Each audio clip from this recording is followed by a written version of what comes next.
एक बार तालियां आपकी तरफ से दोनों हाथ ऊपर उठाकर आभार और धन्यवाद। और इन्हीं तालियों के बीच मैं सबसे पहले आवाज दूंगी बोकारो जिला के चिंता शरण जी। हिंदी विषय के लिए आपका चयन। तालियां आपकी तरफ से जरूर होती रहें। तालियां जोरदार। दुमका से मेरी पूनम किस्कू, हिंदी।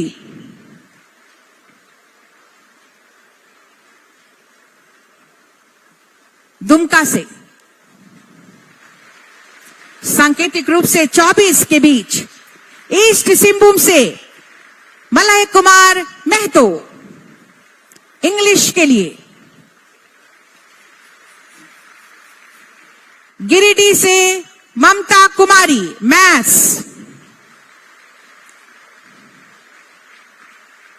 जामताड़ा से आएंगी सुनीता किस्कू, हिस्ट्री।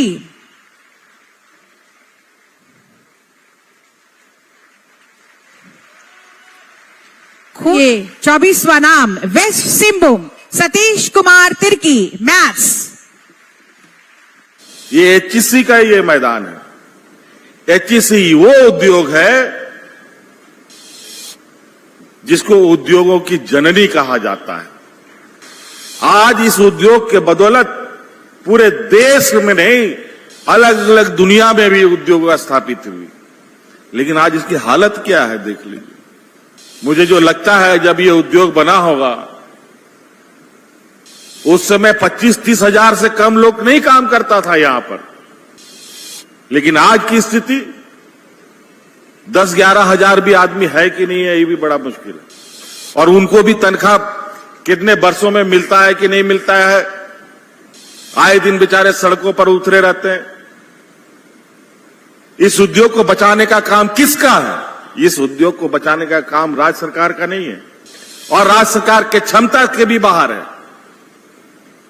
हां, ये बात जरूर है, अगर एचईसी भारत सरकार झारखंड राज्य को सुपुर्द कर दे तो एचईसी में जिस तरीके से 32,000 लोग यहां रोजगार करते हैं उतना लोग फिर से इस एचईसी परिसर में रोजगार करते हुए आपको दिखेंगे। लेकिन हर एक चीज निजीकरण की ओर जा रही है। कॉरपोरेट के हाथों सारी चीजें सौंपी जा रही है। नतीजा,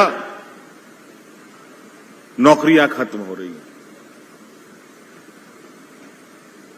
आज आप लोग शिक्षित लोग हैं, शिक्षक हैं, बहुत सारे सूचनाएं आप तक आती हैं। आप कंपैरिजन चार्ट निकाल के देखिएगा कि देश के बड़े बड़े उद्योगों ने देश के खजानों के पैसे किसने सबसे अधिक लिया और उसके एवज में किसने कितने रोजगारें दिए, तो आपको स्पष्ट रूप से पता चलेगा जिसने सबसे अधिक पैसा लिया है उसने सबसे कम रोजगार दिया है और जिसने सबसे कम पैसा लिया उसने सबसे अधिक रोजगार दिया। आज इनकी नीतियों से कई ऐसे छोटे मझोले उद्योग हैं कि जो कोरोना में बंद हुए और जो सरकार की नीतियां बनी कि आज तक वो खुल ही नहीं सके। और जो उसमें 150 लोग रोजगार करते थे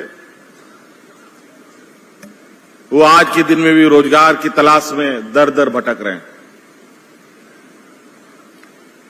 जिस परिसर में आज हम लोग ये काम कर रहे हैं, आज ये नियुक्ति पत्र वितरण कर रहे हैं, ये प्रभात तारा मैदान है।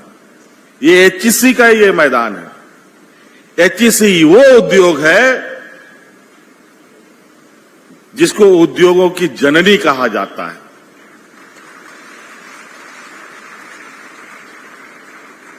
आज इस उद्योग के बदौलत पूरे देश में नहीं, अलग अलग दुनिया में भी उद्योग स्थापित हुई।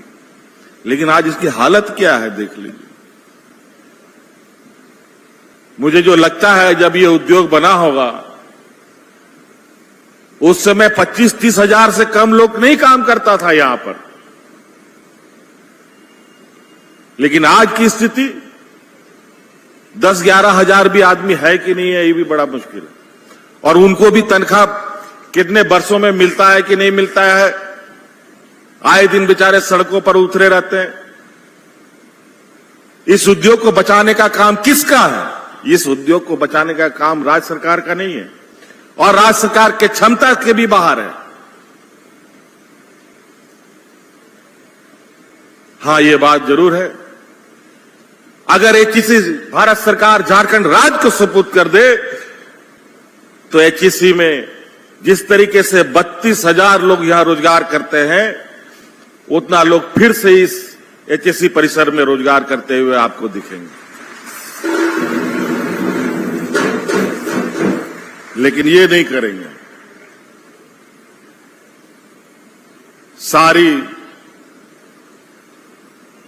एयरपोर्ट्स बिक गए, रेल बिक गया, बंदरगाह बिक गया,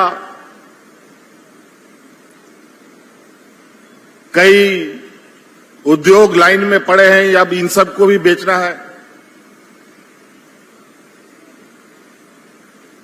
और अर्थव्यवस्था का ये हालत है कि आज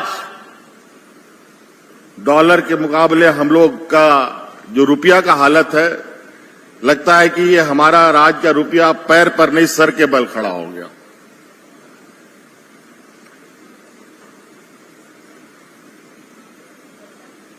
इसीलिए मैं हमेशा मन से कहता हूं, और मैंने एक विद्वान का ये वाक्य है जिसको हम सब लोग को चाणक्य के नाम से जानते हैं। उन्होंने ये कहा था कि जिस देश का राजा व्यापारी होगा, उस देश की प्रजा हमेशा भिखारी होगी।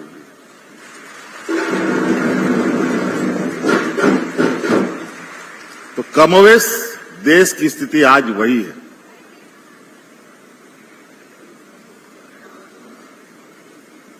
एन केन ऐसे कानून लाना जो इस राज्य के आदिवासी, दलित, पिछड़ा, अल्पसंख्यक, गरीब, गुरुआ, शिक्षित नौजवानों के लिए आज सारे उद्योग बंद कर दो, सारे नौजवान सड़क पर आए दिन नौकरी को लेकर धरना प्रदर्शन अलग अलग तरीके से विरोध करते हैं, लेकिन इनके कान में जू नहीं रेंगता। और इसकी जिम्मेवारी, इसकी भार सबसे अधिक राज्य सरकारों पर पड़ती है। यथासंभव हमने प्रयास किया कि इस राज्य के नौजवानों को अधिक से अधिक कितनी तरीके से राहत दी जा सके, उसकी प्रयास हो, चाहे वो रोजगार हो, चाहे नौकरी हो, चाहे स्वरोजगार हो, अलग अलग माध्यमों से।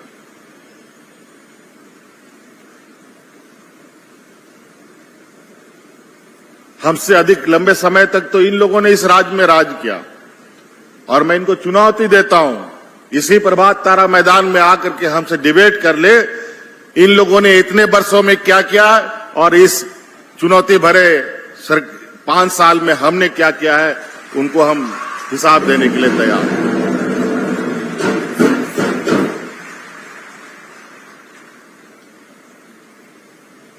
और वो भी इतने बड़े बड़े षड्यंत्र रचने के बावजूद क्या नहीं किया इन लोगों ने। अंतोगत्वा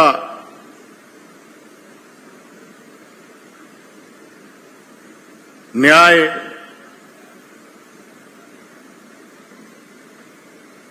का जो आदेश आया न्यायालय का, उससे उनको मुंह की खानी पड़ी। लेकिन अभी भी शांत नहीं है, ये शांत रहेंगे भी नहीं, इनकी प्रवृत्ति ही वैसी है, इसलिए ये अपने आचरणों से बाज नहीं आएंगे। लेकिन उसकी हमें फिक्र नहीं है, चिंता भी नहीं है। वो अपने आचरणों से बाज नहीं आते तो हम भी अपने आचरणों से बाज नहीं आएंगे, हम भी अपना काम करते रहेंगे। आज ये प्रदेश ऐसा प्रदेश है जहां शिक्षा का लगभग नहीं का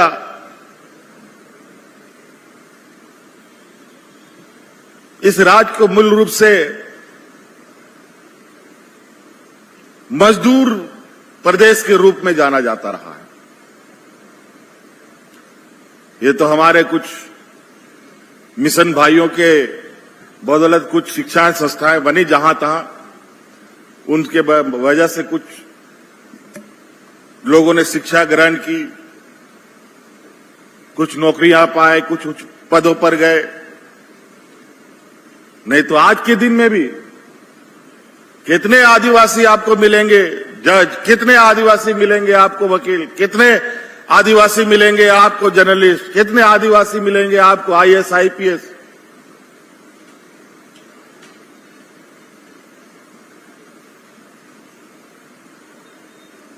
अगर हम पूरा देश से भी अगर हम आदिवासियों के समूह में अगर हम लोग उच्च पदों पर बैठे हुए लोगों को ढूंढ के लाएं तो प्रभात तारा मैदान का एक कोना भी नहीं भर पाएगा। इतना मात्र हम लोगों ने लक्ष्य हासिल किया है। इसीलिए